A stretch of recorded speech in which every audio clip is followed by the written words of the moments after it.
Guys, in this video, I'll be modeling this oval flange with you. If you're new here, I'm Wazi. Welcome to CAD Lab.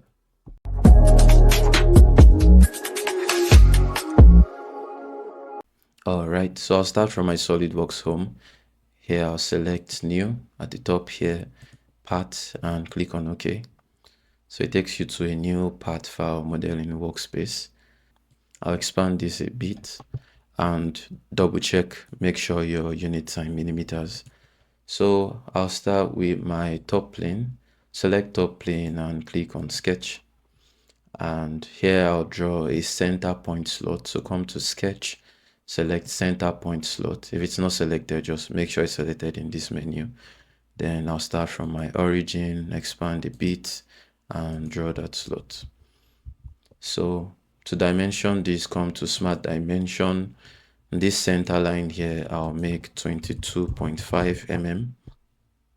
And the radius on this edge is going to be 18 mm. Zoom out a bit.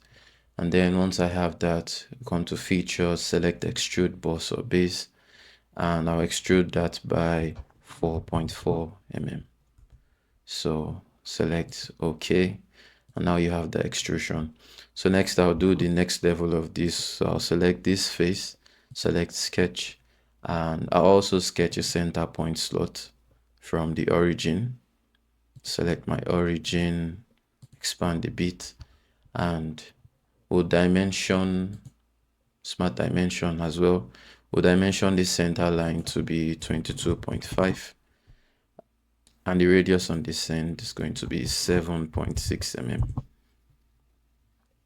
So once you have that, come to features, extrude boss, and we extrude that by 11.6 mm.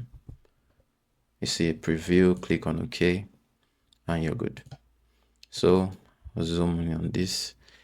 Now we'll make a cut here. So select that top face again, select sketch, and we'll also use a center point slot for the third time. Select from our origin, expand a bit, boom. Let's go to smart dimension, measure this and dimension it to also be 22.5. And the radius on this edge is going to be 5 mm. So for this, I'll come to features, extrude cut, and we're going to cut that by just 5 mm inward. Click on OK. So now you have that cut in there.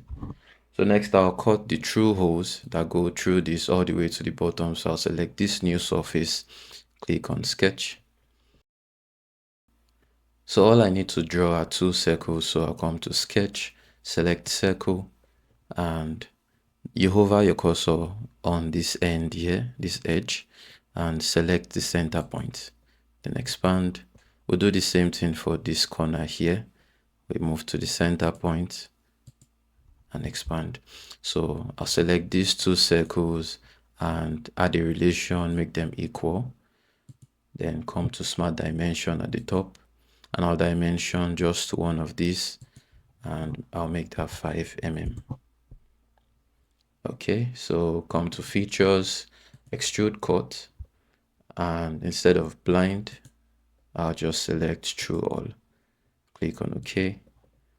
And then you have that through hole cut all the way through your model.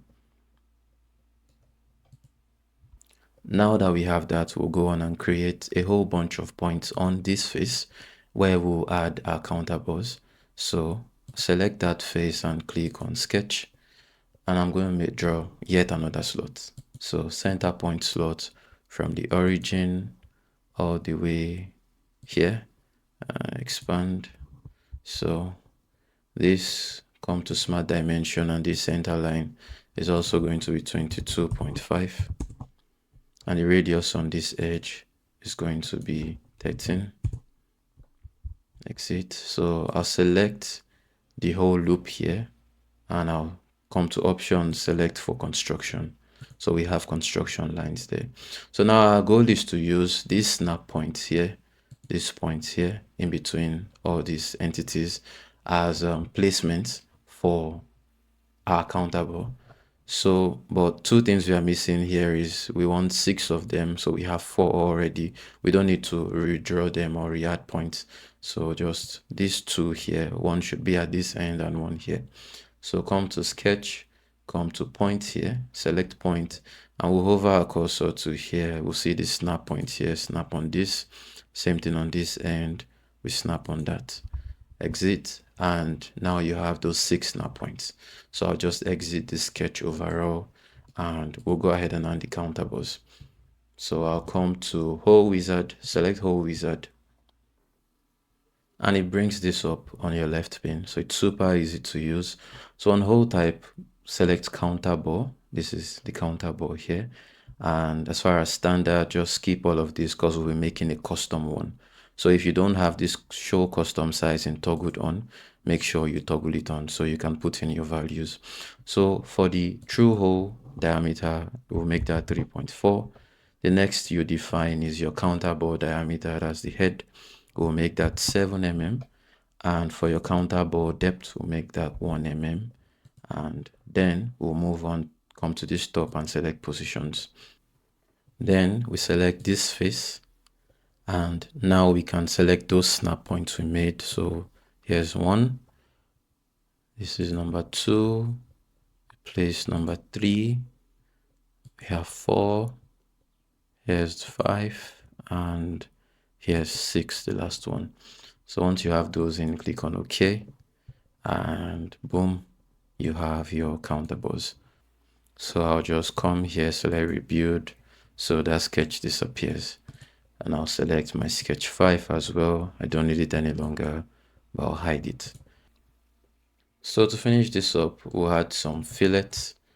So I'll come to features and select fillet. So make our fillet radius 1 mm, and I'll select this edge and this edge, just those two places. Click on OK, and now we have our overall flange model completed. So this is as easy as it looks. And to make it look more nice, I'll add some color. So select the part here, right click, click on this drop down and select part. And now I'll just add any random color, this guy, click on OK. Now we are done. And that's our overall flange with the color on it. So I hope you enjoyed working on this project with me. If you found this interesting, you can check out more stuff on our channel. I've been Wazi, and I'll see you in the next. Bye for now.